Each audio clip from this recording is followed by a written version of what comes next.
Hello, hello, welcome back to another episode of Final Fantasy XIV, where we continue on by going and meeting this expertise, or this person.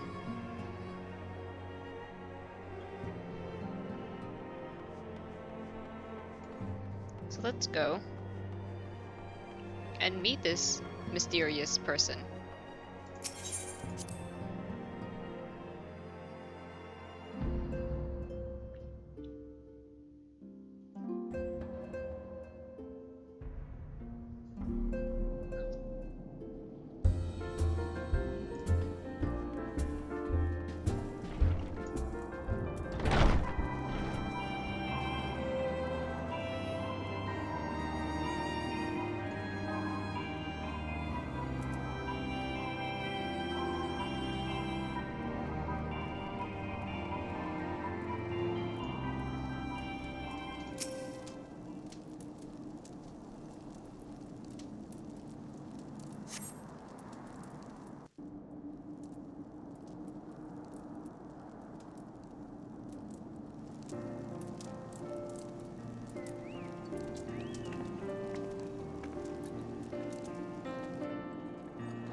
Minfilia, am I right? None other. I bid you welcome to Revenant's Toll, and thank you for traveling so far on such short notice. As if I could ever say no to Urianger. Hoo-hoo! Moonbreeder is an accomplished Sharlayan scholar, and an authority on aetherite technologies. She has played an invaluable role in our search for a means to capture Ascian souls. Charmed, I'm sure.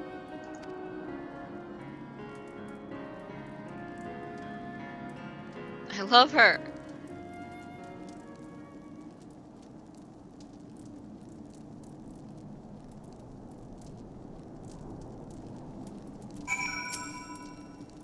Let us return to the Rising Stones at once, then. We have much to discuss.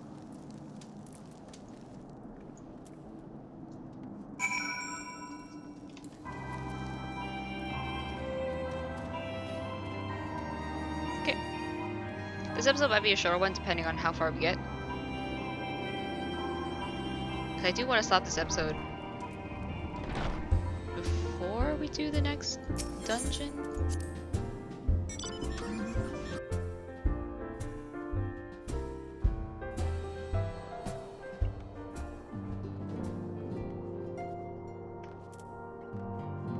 Bum bum bum bum bum bum bum bum bum bum.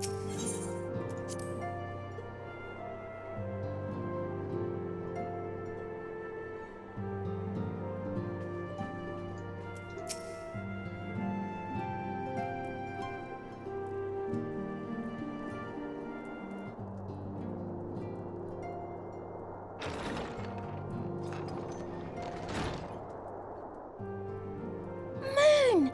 Gods, it's been ages! Oh, longer, sister. A joyous reunion indeed. Well, of course it is. Moon and I are like twin sisters. Save in appearance and aptitude.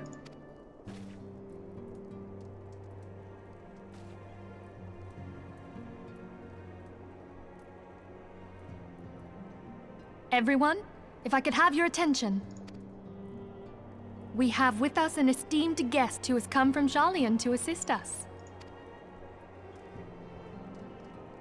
I bid Moonbreeder join us here that she might share with us her extensive knowledge of aetherites. Also, as many of you are already aware, she has been overseeing our research into white auracite, a sample of which she has been good enough to bring with her.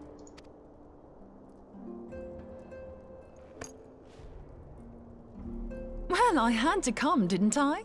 You'd have to be bloody daft to turn your nose up at a chance like this. Where better to conduct my final tests than a land so steeped in ether you can taste it? 'Tis plain the passage of the years hath done little to dampen thy youthful spirits, and nothing at all to reform thy youthful manner.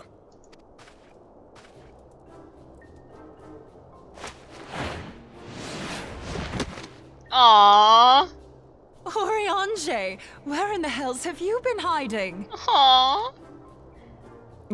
Unhand me. Oh my god, I love her! I come all this way, and that's what you have to say to me. I much preferred when you were pleading with me to drop everything and hurry to your side. What was it you said? None save thee can satisfy this need. Go on.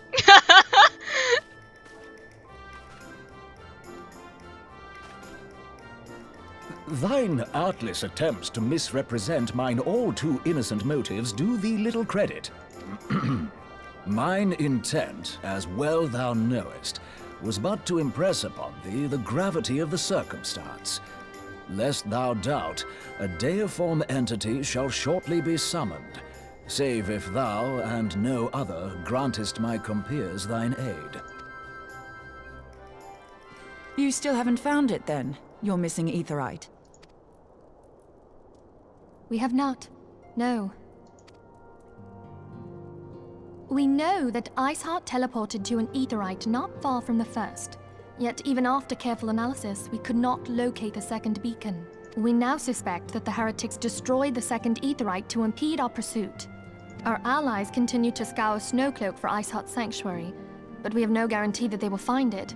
Yet it must be found, for even now Iceheart prepares to call upon Saint Shiva. I'm sorry, but if the aetherite's been destroyed, then that's that. Although, you're absolutely sure she used the first aetherite, are you? She didn't just use teleportation magics? One of our own bore witness to her escape. I can say with absolute certainty that Iceheart used the aetherite.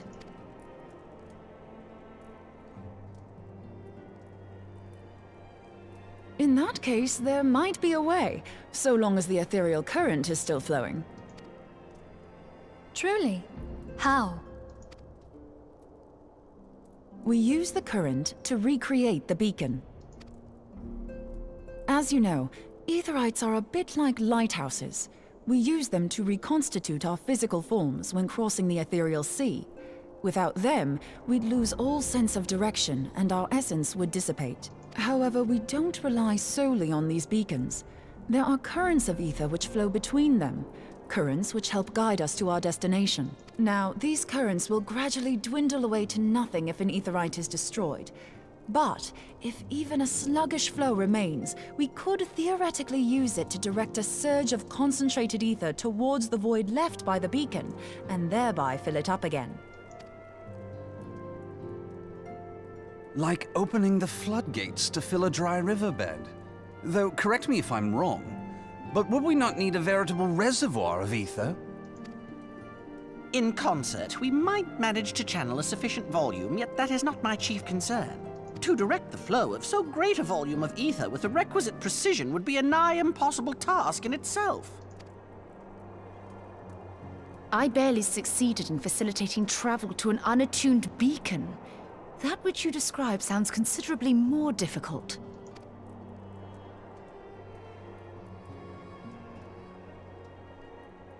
And dangerous. Every person who has attempted to teleport in this fashion has died in the process. They, however, did not have white auracite at their disposal. I can use it to channel all the ether you can give me into the aetherite. However, white auracite cannot retain ether for an extended period of time, so we would need to infuse it immediately beforehand. Wait, hold on. You said that everyone who tried to do this method died in the process. That's a little bit concerning if you ask me. Just so you know, I'd confidently give this plan better than even odds of success. And if the worst comes to worst, your people won't suffer. though it risk the lives of our best and brightest. We have not the time to seek other options. If the ethereal current still flows, we shall carry out Moonbreeder's plan. I'm down for a little bit of death temptation. That's the spirit. Let's roll the dice. I like her spirit.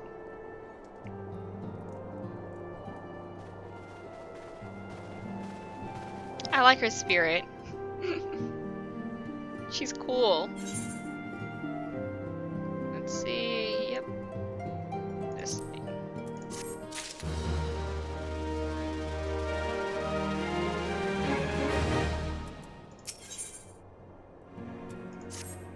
I've already informed Alphino of our plan to recreate the beacon in the manner Moonbrida described. He agreed that despite the inherent danger, it represents our only hope of success.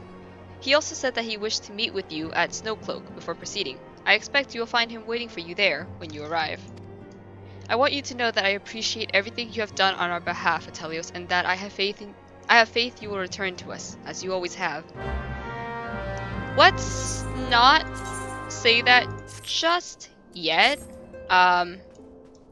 You know, there's still the chance that I might die. Actually, we can just...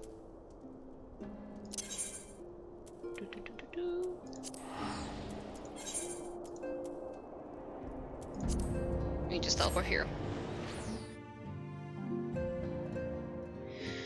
Oh boy.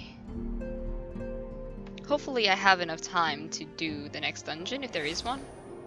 But if not, then I'm gonna have to end the episode a little bit earlier than I intend.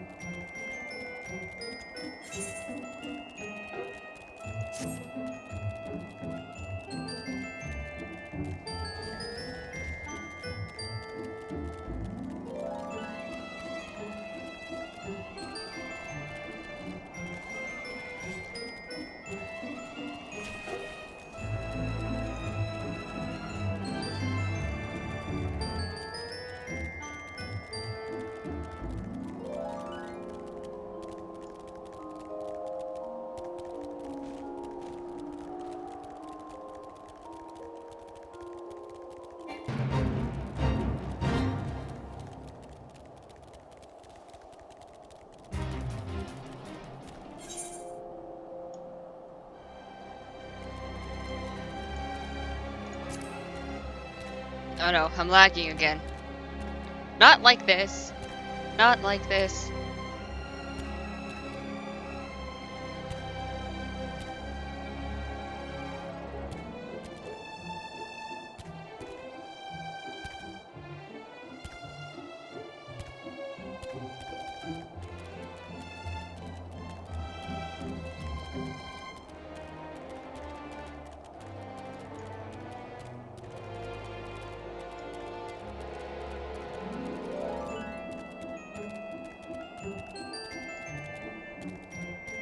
I desperately crave the no lag. I crave it with every fiber of my being.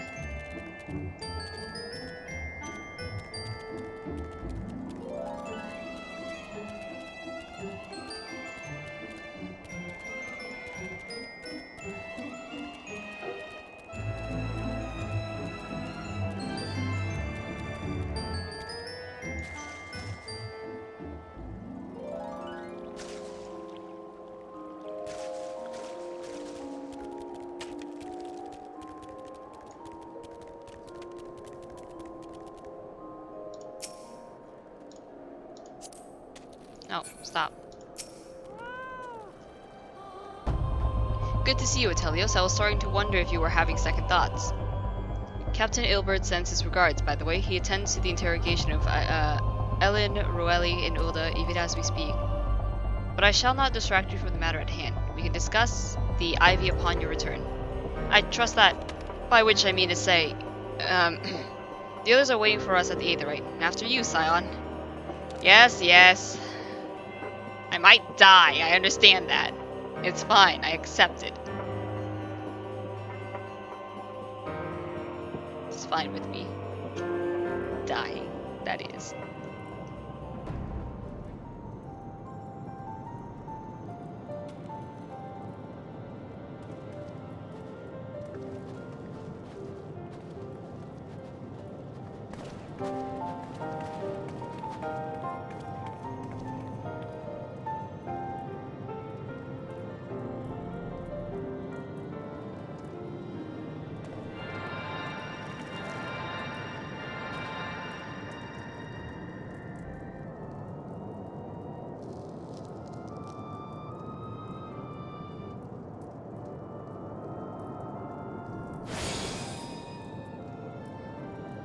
There, it's ready.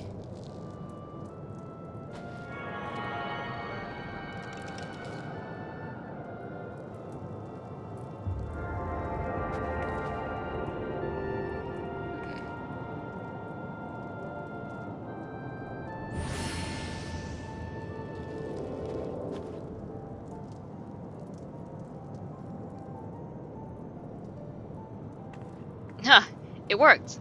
I think. Try tuning to the Aether right now. Feel for the current and try to locate the beacon. Okay.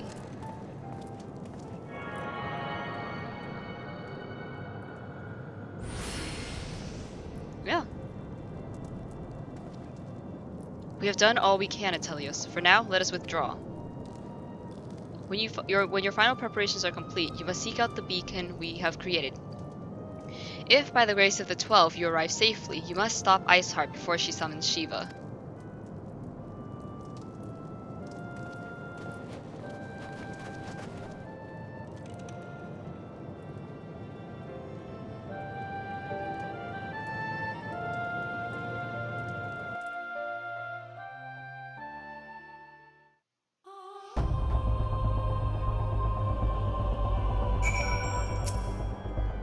We cannot ignore the possibility that our actions have alerted Iceheart to our plans. Should that be the case, she may attempt to hasten the completion of the summoning ritual, and if she succeeds, you will have little choice but to face Shiva in battle. Knowing little of this saint, I cannot say if your own strength will suffice, and so I would encourage you to call upon your allies. Some may have reservations about wagering their lives in the success of Mobrida's experiment, but others will surely agree that desperate times call for desperate measures. Before you assemble your party, pray speak with that knight. I believe he has a message for you from Sir Aymeric. Okay. Hello? Sir. Sir Aymeric regrets that he could not be here in person, and asks that I read you this letter. Ishgard faces an unprecedented threat, yet in our hour of need, it is not her knights who stand poised to defend her. Atelios Alderic, the warrior of light, savior of Eorzea, your deeds this day shall not be forgotten. Where others would flee, you choose to remain. Where others would falter, you rise to the challenge. Where others would use their gifts for selfish ends, you wield yours in service to a greater cause. May Halone bless you with good fortunes and see you safely home. Nice! Dab, dab, dab, dab, dab, dab, dab. I'm gonna pause and be right back, and when we get back, we will be facing Shiva in battle. Woo! Alright, be right back. Okay, we found a party. At least I hope.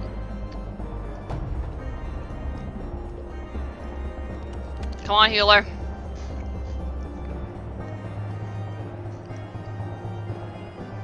Oh no.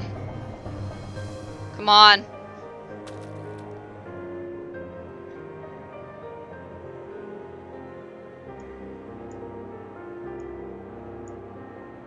Guess we're not. Oh, shoot! Just as I said it.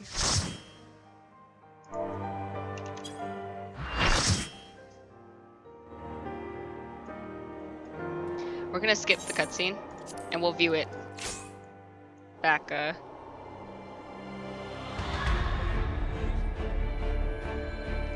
in the inn.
Oh boy.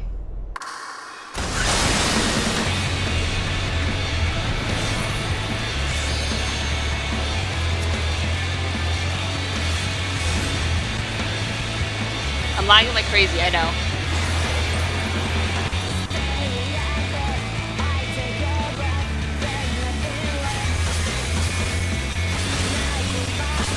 Oh no.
I lagged so hard during that fight. I was like, and at the very end, you're not supposed to move, by the way, but I moved on accident because I fucking.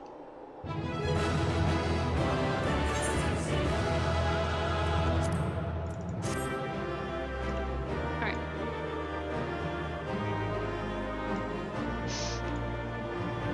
What a bad time to lag. Jesus.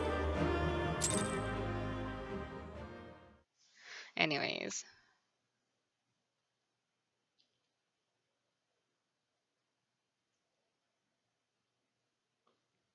What a bad time to lag during a dungeon. Jesus.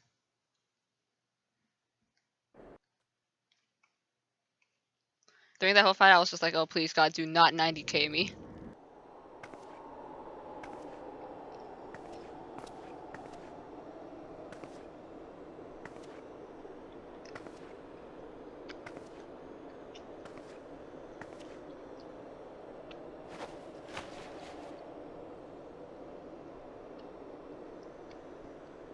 Fool. Blind, bloody fool.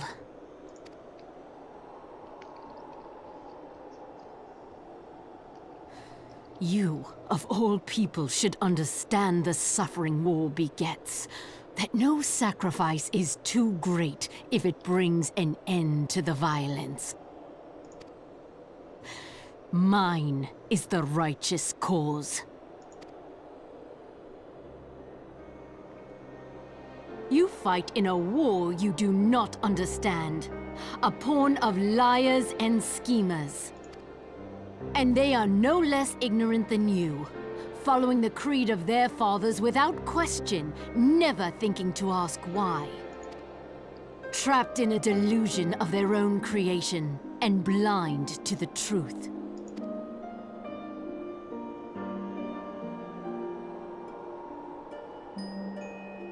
Warrior of Light, redemption is not beyond us. We who walk before may lead those who walk after. Seek the Keeper of the Lake. See with eyes unclouded. Do not squander Mother's gift.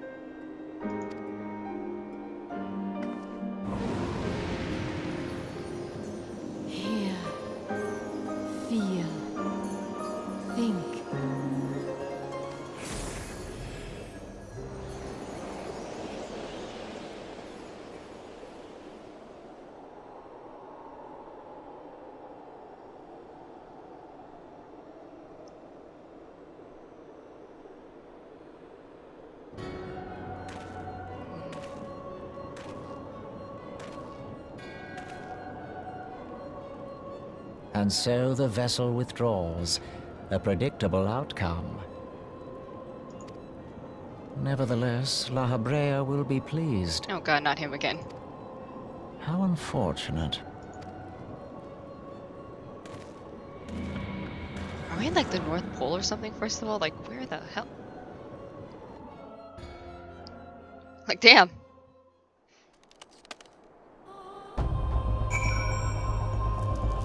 Hey there. By the 12, you're alive! I mean, of course you're alive! Why wouldn't you be? It's okay, Moenbrita. I know. Isaac did what? And you're certain about that, are you? Dravanians are skilled with glamours, after all. Look, if you say that's what you saw, I believe you. It's just I've never heard of a primal being summoned like that before. Are you sure you're not injured? Head trauma has been known to cause hallucinations, you see. No? Fair enough, I was only asking. I know, your intentions are great. If you ask me, there's not to be gained from mulling over the implications of your story in the freezing cold. Let's save it for the Rising Stones, eh? I'll get everyone to meet us there. Ah, but before that, you had best pay a visit to Whitebrim Front and speak with Alphino. He's probably worried sick about you. That or he's busy playing politics with the Ishgardians. Either way, I'm sure he'll be delighted to see you hale and healthy. Speaking of which, you don't have a headache or anything, do you? No? Lord Vision? Oh, no reason! Moenbrita? Do you have something you want to say? See you again soon! Oh my god. Did she just send us on, like, basically, like, oh my. Oh my. Oh my. Alright.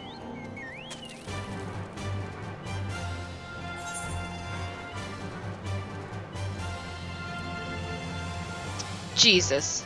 I was lagging through that entire fight, and I was just like, please, for the love of all things that are pure and good in this world, do not crash.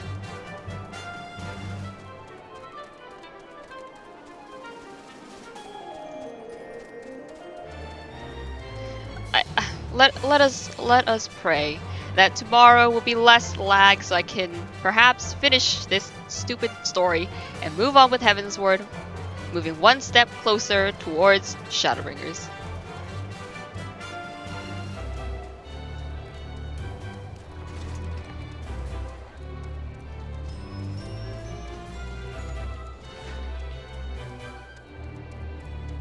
Oh.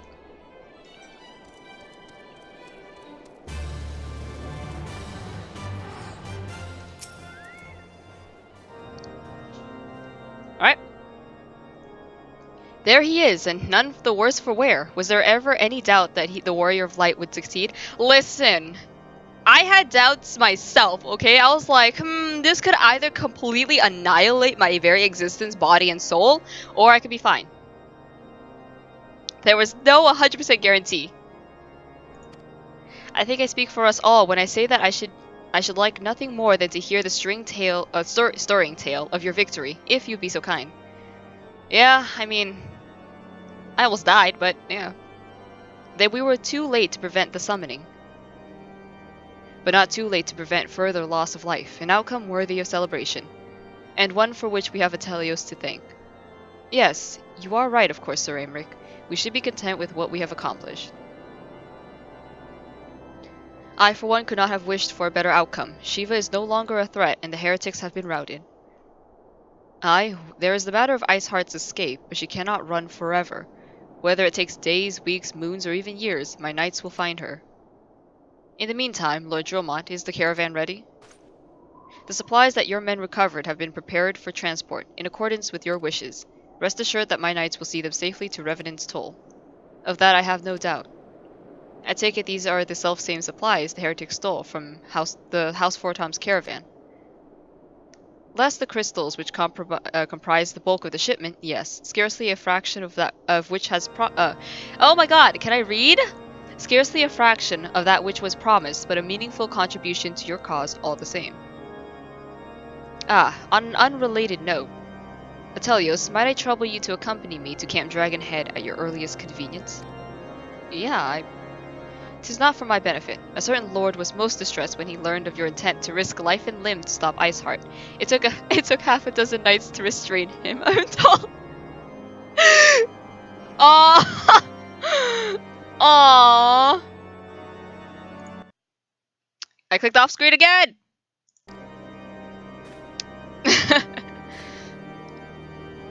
Men give vent to their anxieties in myriad ways. Pray do not think less of him. I'm not. In fact, it's most endearing. That's a car.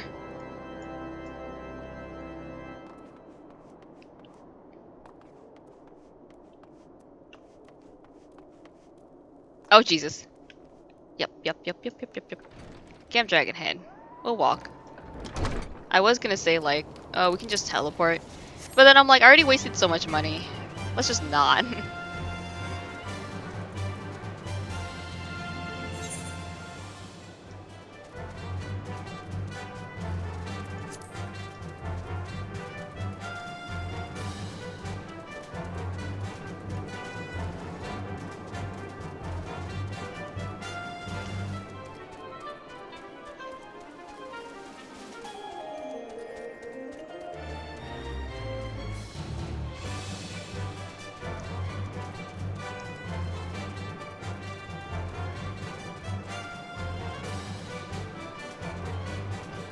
It is so hard to try and eat when you have a microphone right in front of your mouth, so you have to like put food in through like the side of your mouth. Inconvenient, but effective.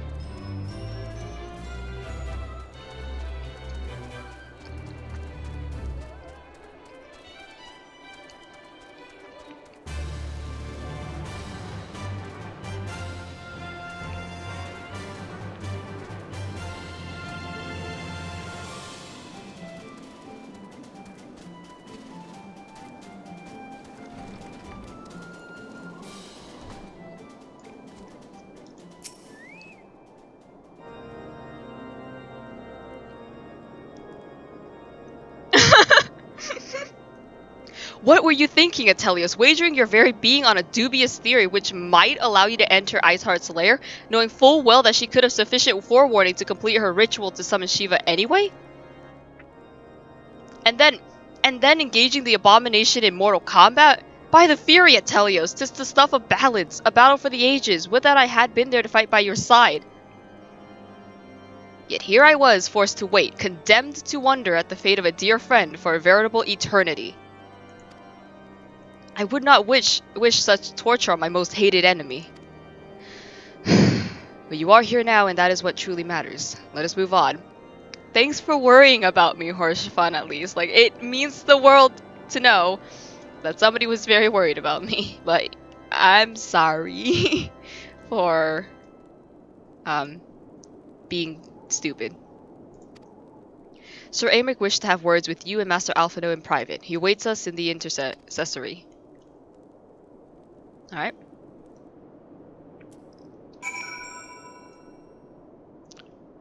And once again, I am lagging. Ah. That's great.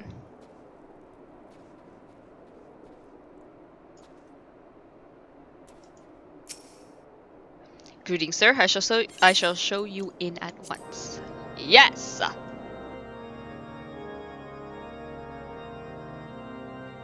Please.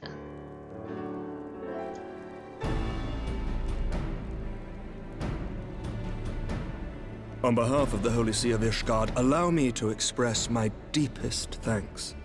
Never before have we been required to contend with a primal. Indeed, there were fears in some quarters that our knights might not be equal to the task. From what we have now learned of these beings, I can say with certainty that we would have lost a great many men had the Scions not intervened. Then the argument for preemptive action should be self-evident. Perchance now you will reconsider my proposal that Ishgard move against Natalan. Ere we first met, a similar proposal was tabled, but the Holy See decreed that we were to observe, and that military action should be taken only in self-defense. All things considered, it was not an unreasonable decision. Since the calamity, 2 vigils have fallen to the Horde, while Garuda has never shown any inclination to storm the gates of judgment. Which is why this unprecedented crisis and its resolution may prompt a change in policy. You who have faced these primals know well the threat they pose. Ishgard did not. Not until now. And there is naught like a brush with death to change a man's outlook. At the very least, this should silence any lingering objections to our arrangement with Revenant's Toll. The Holy See may even feel moved to grant us its formal endorsement. So far as it is possible, the Scions shall be compensated for their service. We should be grateful for any aid you can provide. As a gesture of good faith, I shall withdraw my previous request. Your people are doubtless needed elsewhere. That will not be necessary. We, too, have a vested interest in watching Dravania's movements. I see. Once more, I must thank you. Sir Emmerich, if I may, do you truly believe that Midgard-Zoma could return? The heavens are a window unto truth, but those who interpret their movements are not infallible. I requested your involvement as a precautionary measure. But of course, you sought an excuse to compensate us from the first, mindful of what would happen if Revenant's Toll were taken by your enemies. Ishgard is not wont to aid its neighbors, but that does not preclude it from manipulating them to serve its own interests. Choose your next words carefully.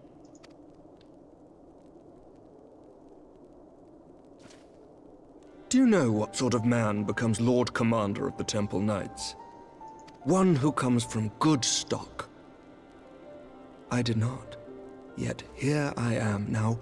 Why do you suppose that is?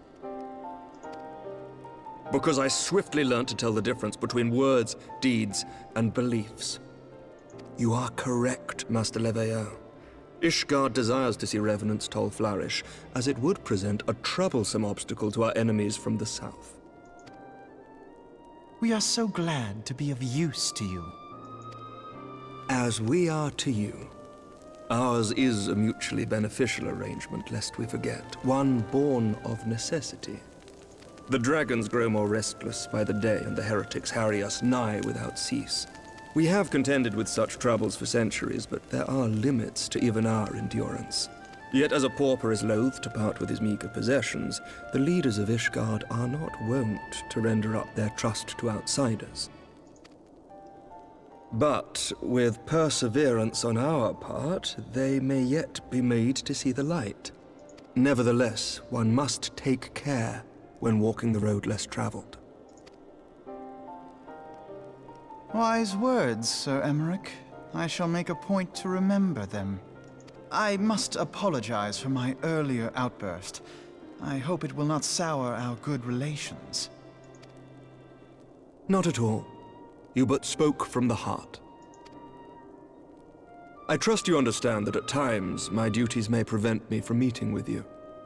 On such occasions, my second-in-command will speak for me. Lucia, at your service. Pray excuse our reticence. We are but wary of speaking too freely, lest our sentiments be made known to our enemies. Know that the Lord Commander and I are of one mind. For the sake of Ishgard, and of Eorzea at large, I pray our peoples can put aside their differences.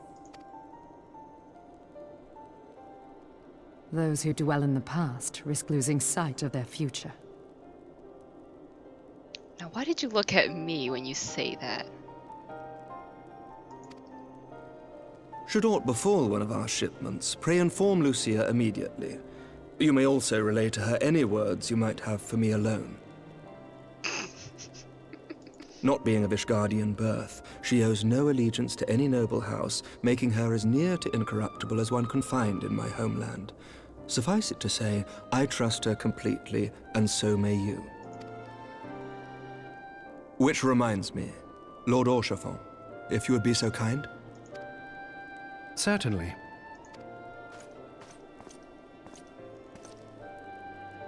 In times such as these, trust is ever in short supply. Mayhap this will go some way to rectify the problem. The results of our investigation into the heretics' recent attacks, as well as our interrogation of the merchant you detained. Sir Emmerich, I cannot thank you enough. Think nothing of it. Ishgard may be many things, but it is no friend to Garlemald. Did I not tell you to have faith, my friend? What a fool I was for not having faith.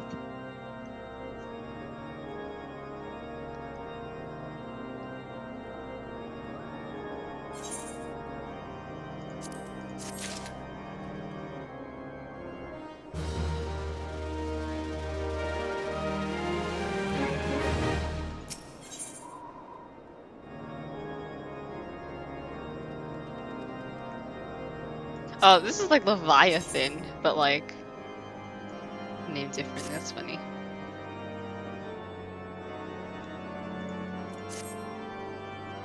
It would seem we have much to discuss with our friends at the Rising Stones. If what you say is true, Iceheart's method of summoning Shiva defies all precedent.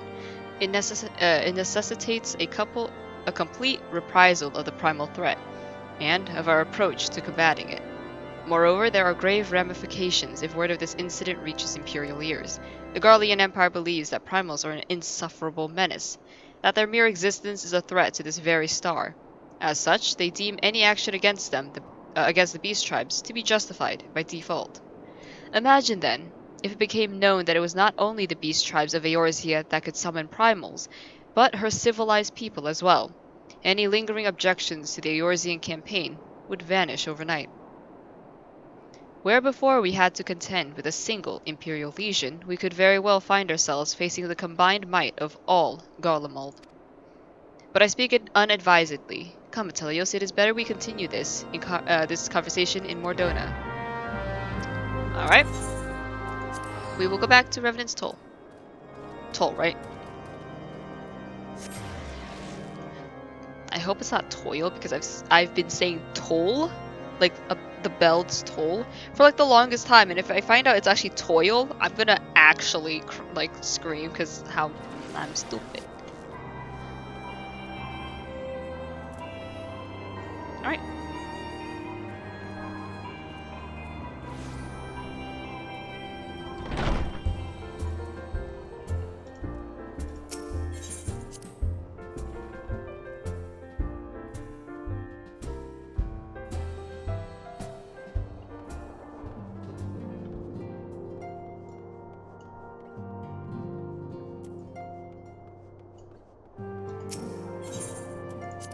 Oh, I don't know why that camera just zoomed in so, like, quick. Hello, Mephilia. I'm back from my discussion. Words cannot well express how glad I am to see you return to us hale and whole. Needless to say, I am most eager to hear your account of that which occurred in Kurthis, assuming you're ready to speak of it. Yeah, I'm ready. Excellent. I shall summon the others at once.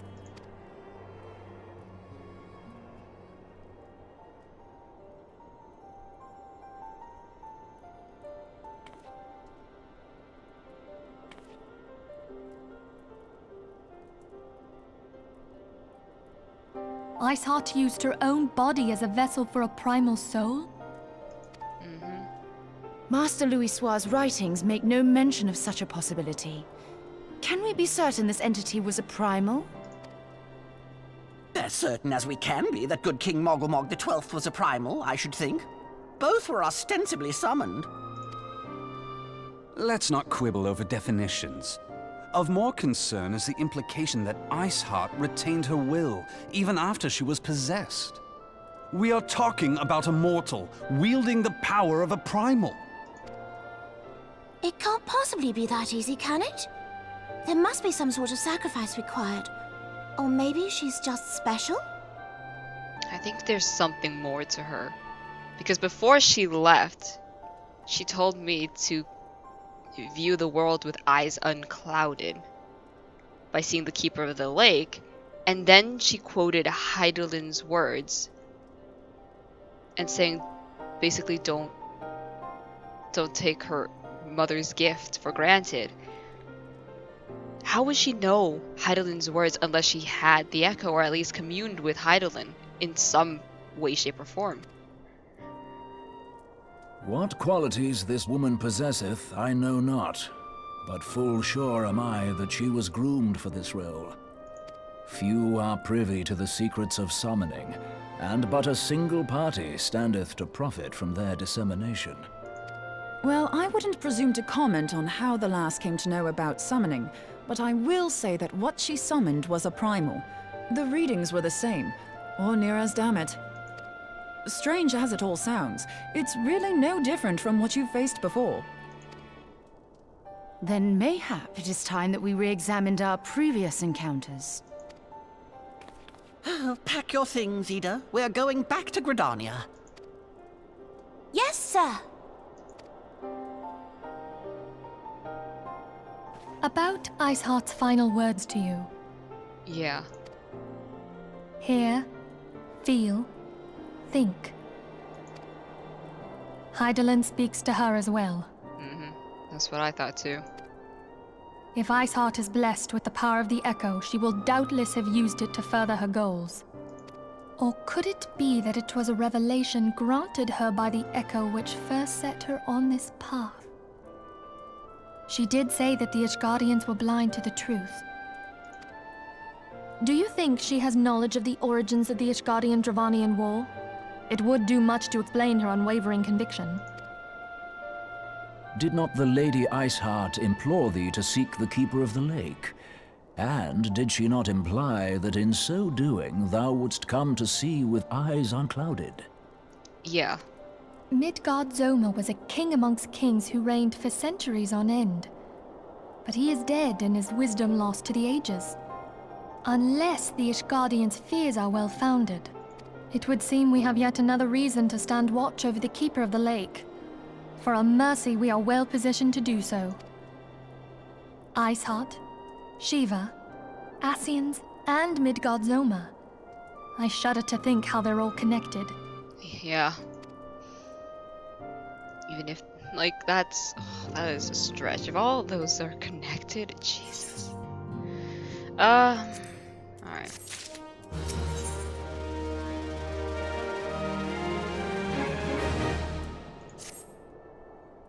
I mean to scour the annals for knowledge of Midgard Somer.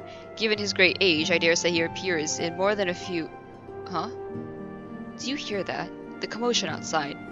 Would you see if aught is amiss? If somebody is messing with my people, I'm gonna kick their ass. I will throw hands. What's up?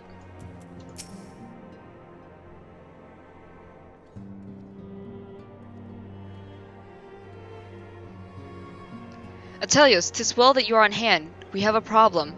Roelli has escaped. It happened shortly before the Immortal Flames took her into custody. She had been placed in a dungeon cell ahead of her coming trial, but apparently the accommodation was not to her liking. The turnkey was found slain, along with 2 guards. 'Tis plain she received inside help. Citizens report seeing Roelli quitting the city via the Gate of Nuld, with a bloodied spear in her hand. She makes for Castor Meridium, I am sure of it. With her fate in Eorzea as good as sealed, what recourse has she but to flee to her imperial masters? Even as we speak, Captain Ilbert and the First are hot upon Roelli's heels.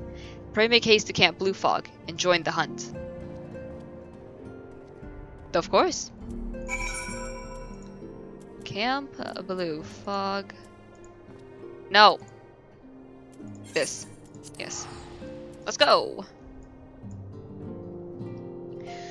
Oh boy. Inside help? Jeez, like...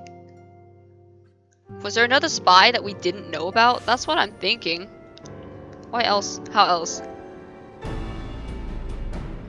Could she have received help? Unless...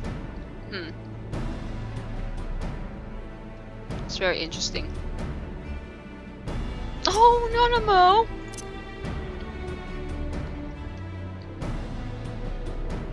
Hey, how do I feed my pet? Can I even feed it?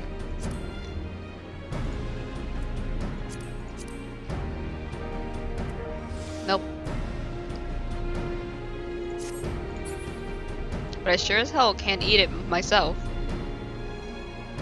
Oh, hi, Ilbard.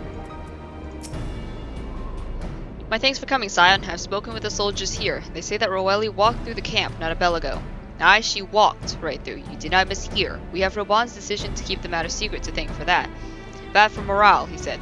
As a result, not a single flame in the garrison made an attempt to detain her. And so, here we are. Roelli must not be allowed to reach Castrum Meridium. Yep. I will implore the use of, yes! I will implore the use here. I thought that said Roban Extreme, and I was gonna cry.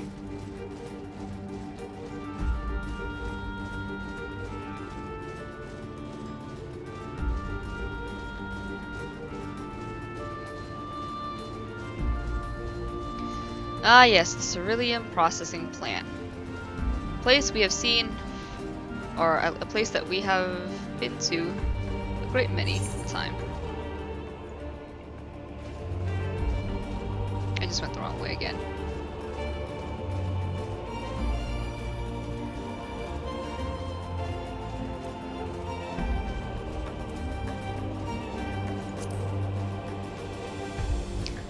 Miss, let's go, let's go. Let's make haste.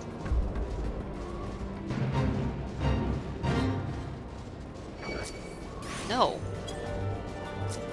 Stop. I don't want to fight. I just want to do my stupid quest.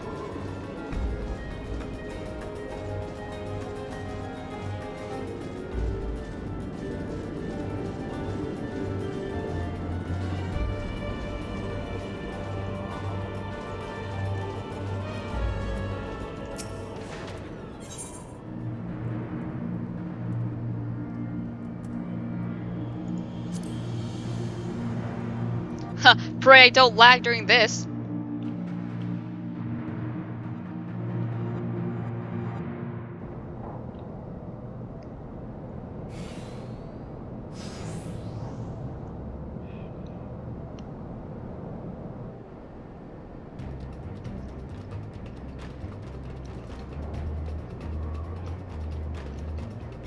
No, I'm sorry. This wretch was with Roelli. He threw himself at us so that his mistress may escape. I'm lagging.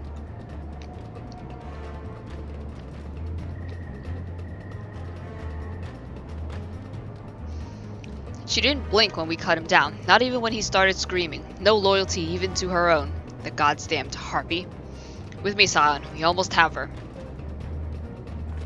Right.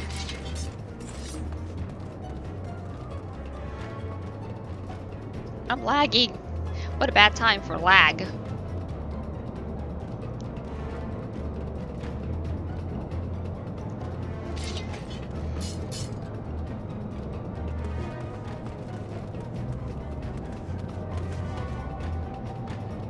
What?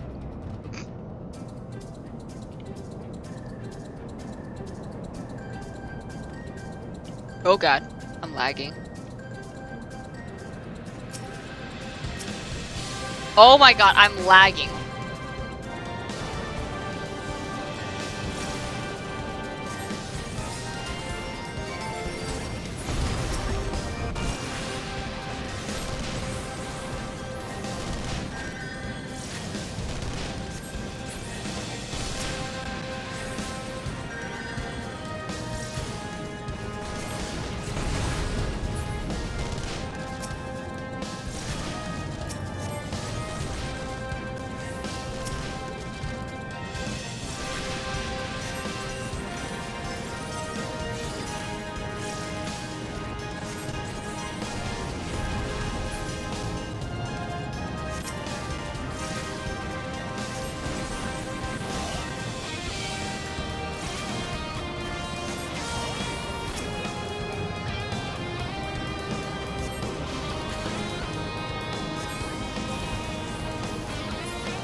Can I not use this? Oh, whatever.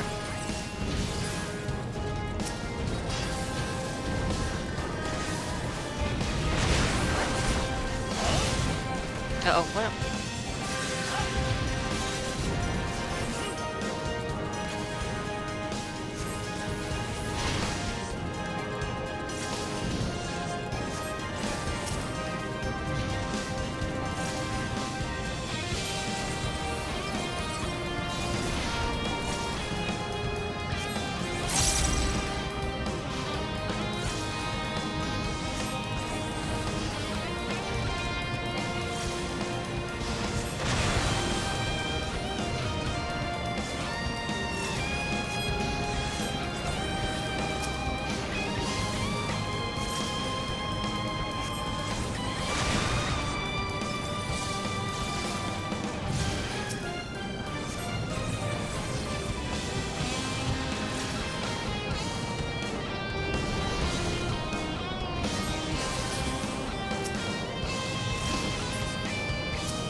Nice. This is gonna be an hour episode again. Ha. Bind her and do it tight. Yes, sir.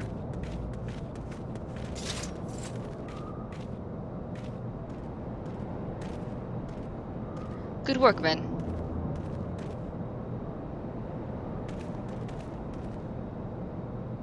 She and her Imperial cronies pushed us close, but we were better. Behold, a respected officer of the Immortal Flames. People look up to you as one of the Order's founding members, one of its pillars. It saddens me to see you fallen so low. What would you know of low? You, a spoiled little lordling who has never known any want. People such as you take wealth and birth for granted. You think it's your God's given right to rule over others. You know not of our plight, the injustice that we low-born Ishgardians must endure. To the noble lords and ladies, we are not people, but resources to be consumed. I did what I had to survive, stealing, killing, even whoring myself. It is no fault of mine if fools imagined me a paragon when I joined the Flames. To hear you tell it, one would think you're the only person to ever have suffered. In case you have forgotten, Roban himself was born into poverty, as well as I. We lived hand to mouth, with little more than the shirts on our backs. Hunger was our constant companion. Yet never did we bemoan our lot in life, nor did we begrudge others their fortunes. We accepted the hand that we had been dealt, and played it to the best of our ability. Life was a battle, aye? But no matter what fate threw at us, we took it on the chin and came back for more. Everything we have, we fought for. How are we any different, then? 'Tis true that we are both mercenaries of lowly birth, and 'tis true that we both have had our fair share of struggles. But whereas I sold my sword, you, Marshal, you sold your comrades. If life has taught me one thing, it is that you never betray your own. I would sooner cut off my own arm than raise a hand against a friend. But enough talk. You will return to Ulda to face justice, and the people whose trust you have dragged through the gutter.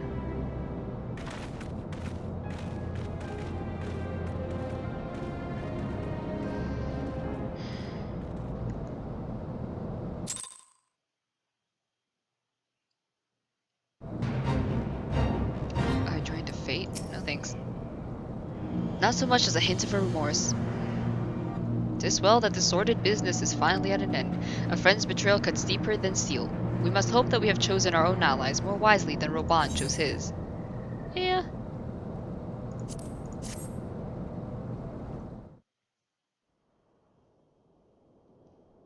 I have heard. Truly bothersome business. No, I do not foresee a problem on that front. The main concern is Roban. There is no telling what the brute might do. Have the Blades watch him in the flames day and night. You may leave the Sultana to me. I shall personally attend her grace.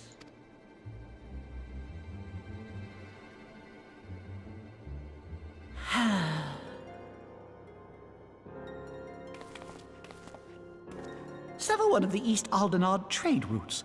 That ought to keep Lolorito occupied for a while.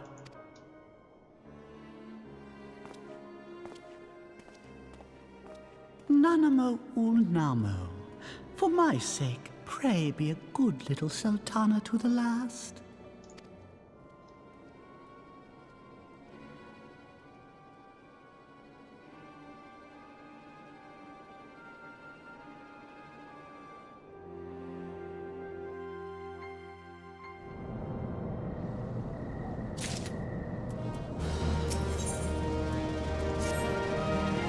Captain Ilbert and I have a few questions for the Flame Marshal regarding the circumstances of her miraculous escape. When we have completed our interrogation, we shall take our findings directly to General Roban, and that shall be the end of it. Your work here is done, my friend. Thanks. But I have one last task for you. Return to the Rising Stones and appraise Minfilia of what has happened. I am aware that the antecedent held Roelli in high regard, for better or worse. She still will want to know how this tale ends.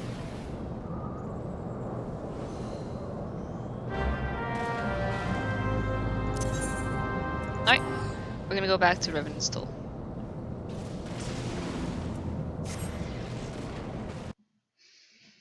And then after speaking with Minfilia and doing all that, that is where we shall end the episode. Because I've been recording, oh my god, since 12? So that's like 6-something hours, I don't know. Alright, let's talk with Minfilia and tell her what happened. Oh yeah, and it's here that I lag, right. Keep forgetting.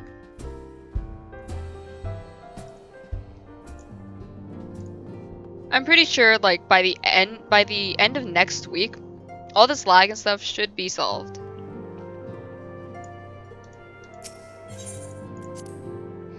And if it's not, then oh well. Hello, Minfilia.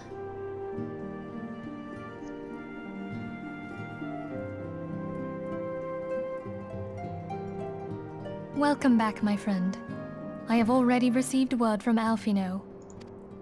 To think that Flame Marshal Huayu was the Garlean agent. I know not what to say. Together with Roban, Eline lent us much needed aid at the time of our Order's founding. She was particularly passionate about the need to tackle the primal threat. When we discussed the subject, her eyes fairly shone with determination. Whatever else she may have been, I choose to believe that it was her true self with whom I spoke then. But now is not the time to dwell on such matters. I have an important announcement to make regarding our effort to defeat the Ascians. We shall begin as soon as everyone is assembled.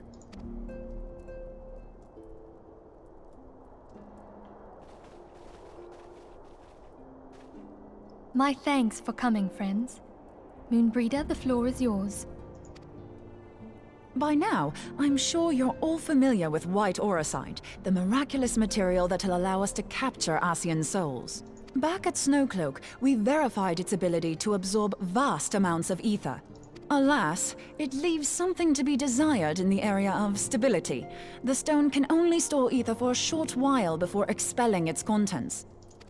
In addition to auracite's inherent limitations, we must needs be wary of our enemy's strength. Our foe draweth upon an infinite wellspring of power. Even should we succeed in entrapping him, the stone will not long contain his wrath. Meaning that, if we want to kill the swine, we'll have to be quick about it. 'Tis our belief that an Ascian soul may be permanently undone, if smitten by a sufficiently concentrated burst of pure ether. The only trouble is, we can't say for sure how concentrated the burst needs to be. Without knowing how much ether an Ascian soul is composed of, we're basically guessing. Our sole clue lieth in thy struggle with La Hebrea. During that encounter, Heidelin bid you forge what she called a Blade of Light, a weapon which took the form of a luminous stream of energy. Based on your description, we believe the blade with which you vanquished your foe was composed of ether. Admittedly, your victory proved ephemeral, as La Hebrea was able to use a crystal of darkness to flee into the space that lies between our world and the void. The fact remains, however, that Heidelin placed the means to destroy the Ascians in your hands. Be that as it may, it would be unwise to assume that she will do the same when we next encounter such a foe. Quite so, my lady. We must needs find the means to forge our own blade of ether, one to equal that which Heidelin did benevolently bestow upon her champion. That is all well and good, but it seems to me that producing such a blade will require a prodigious quantity of ether. Whence will it come, pray tell? Oh, what if we had 2 pieces of white orosite?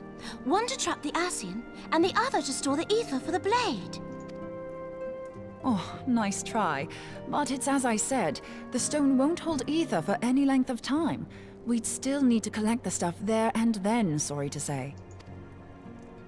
And therein lies the rub. Finding a way to create the blade whenever and wherever we choose. 'Twould seem more research is in order. I'm going to linger a while, perform a few more tests on the orosite. And I could do with some help. Urianger, why don't you lend me a hand? Mine apologies, but I am required at the Waking Sands. Oh, come on, Urianger. Lady Minfilia hath given me sole charge of the premises. 'Twould be unseemly to leave them unattended. Sole charge, you say? So you're basically alone there, then? Well, that settles it. I'll just have to come to you. Oh my goodness, I love her. Good luck, Urianger.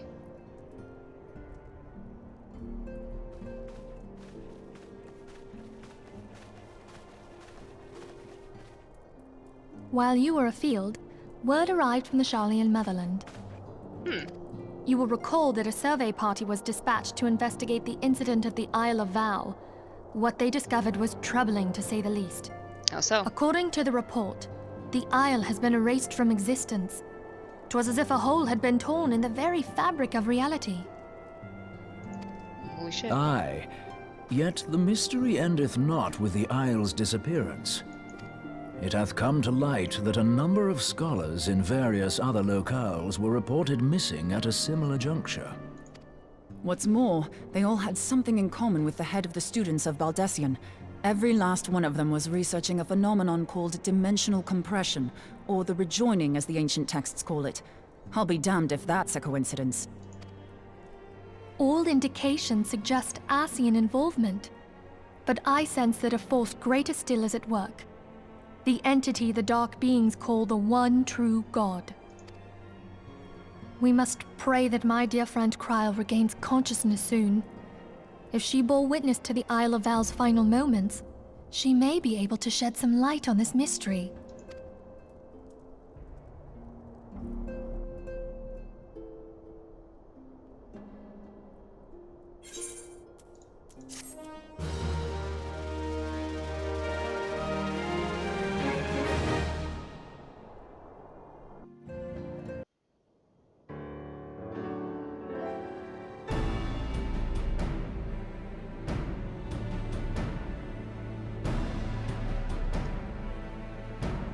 Following the calamity, the forces of the 14th Imperial Legion entrenched themselves in strategic locations across Eorzea.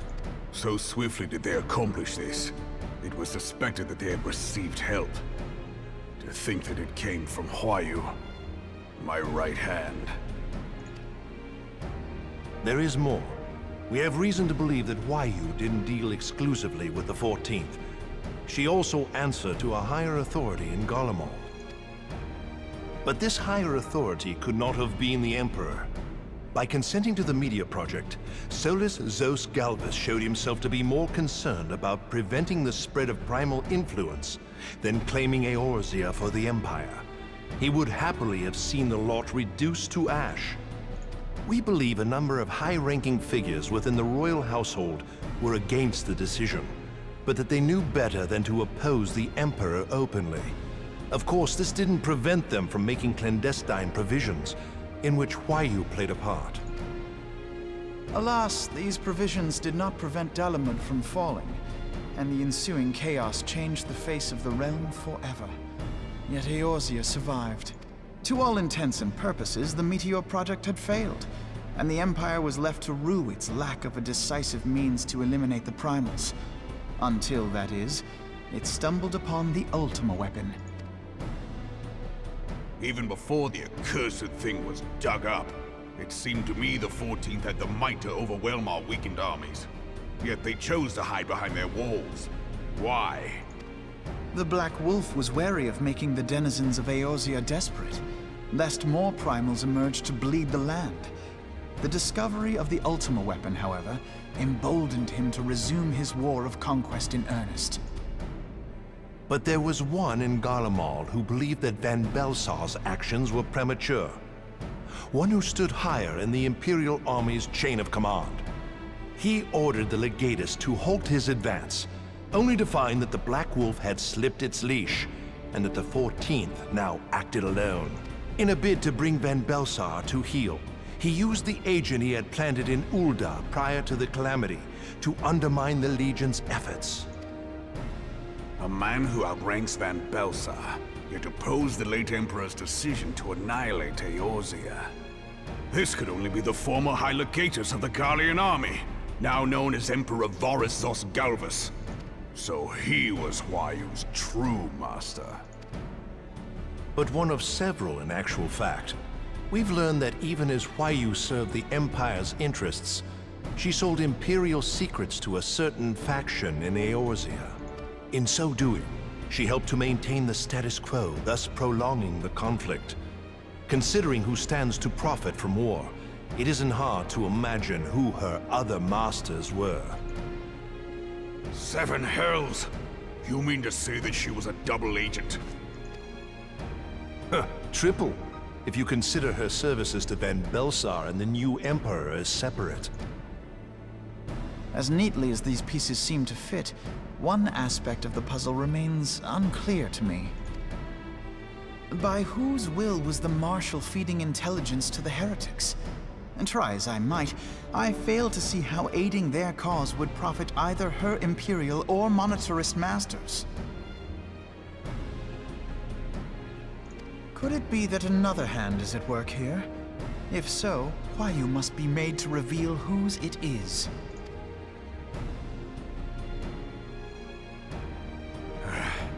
Not only have I lost a trusted friend, now I must interrogate her as a stranger.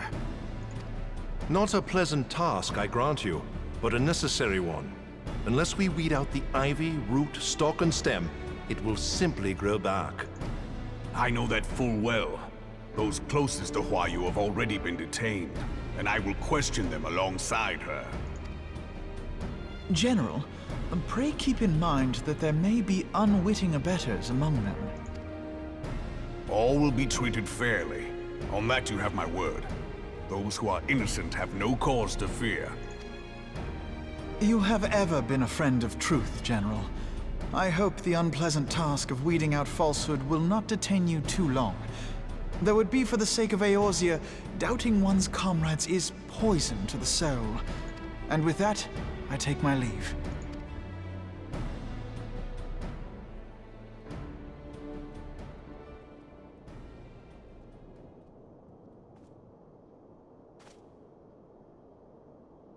All these years, I've been made to dance to their tune. How could you, Huayu? How could you side with them? Those cankers! who take from this land and give naught in return, who use their power to disempower and grow fat while the people starve. I know you can hear me, monetarist scum! Your crimes will not go unpunished! One day I will purge this land of your sickness, before the eyes of the 12, I swear it!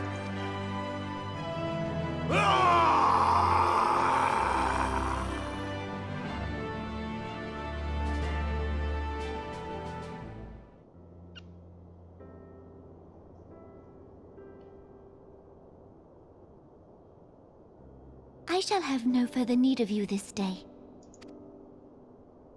Your Grace.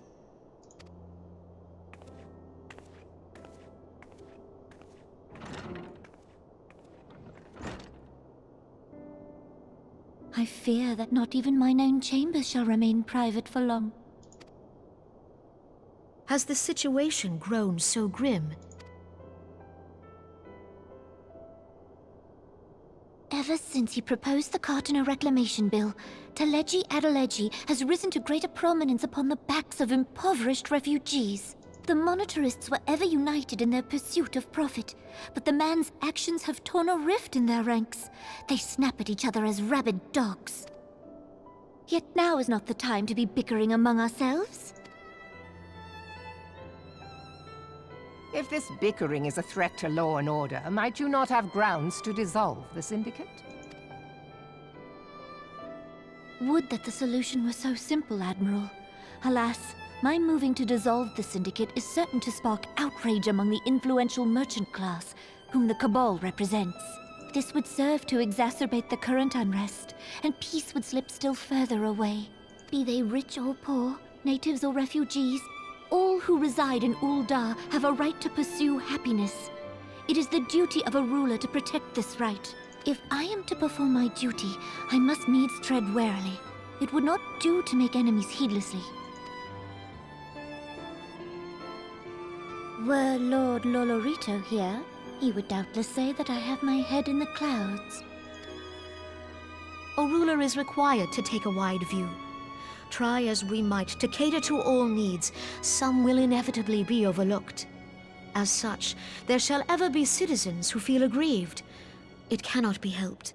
But as you have informed us, the monetarists take no view but their own. They hunger for power while the masses starve. In the absence of a common cause, it seems beyond any one individual to make Ul'dah whole. And the presence of a Garlean agent within the Immortal Flames only makes matters worse. Even accounting for Ul'dah's historic reliance upon mercenaries, such a grievous breach of security is unprecedented. I fear this business will provide the monetarists with a rod to beat Rauban. Eorzea can ill afford for the Immortal Flames to be dampened now. Ere long, the Garleans will turn their ravenous gaze toward our lands once more. If we are to resist their might, our nations must stand together. Yet for this to happen, our nations must be whole. Cannot be done to improve the situation in Ul'dah. The true wealth of Ul'dah lies in the health, happiness, and hopes of her citizens. Alas, the citizens shall never know these things, so long as their lives are ruled by the ambitions of the few. The monetarists claim to represent the best interests of the people, but in sooth they desire only to manipulate them for their own selfish ends. For the government to serve the people, it must be formed of the people. For Ul'dah to move forward, it is not only the Syndicate that must be dissolved. Nay, you jest. My friends, it was for no other reason than to make known to you mine intent that I requested your presence here. When I make my declaration to the people, chaos shall inevitably ensue.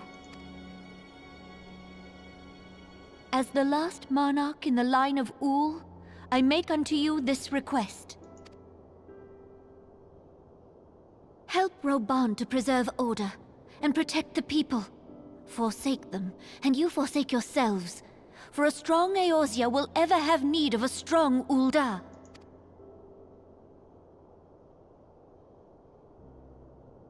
Your Grace, are you certain of this? There is no other way. When the time is ripe, the nation shall become a true republic. Both royalists and monetarists shall cease to be. Ul'dah will no longer belong to kings or queens or merchant princes, but to her people.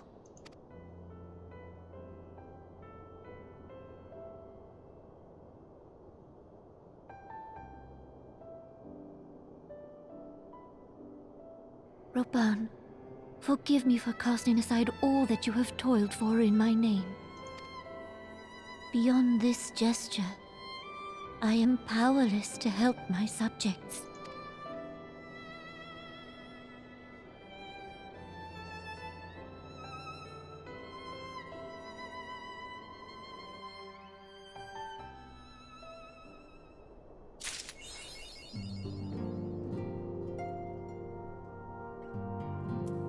Wait, what?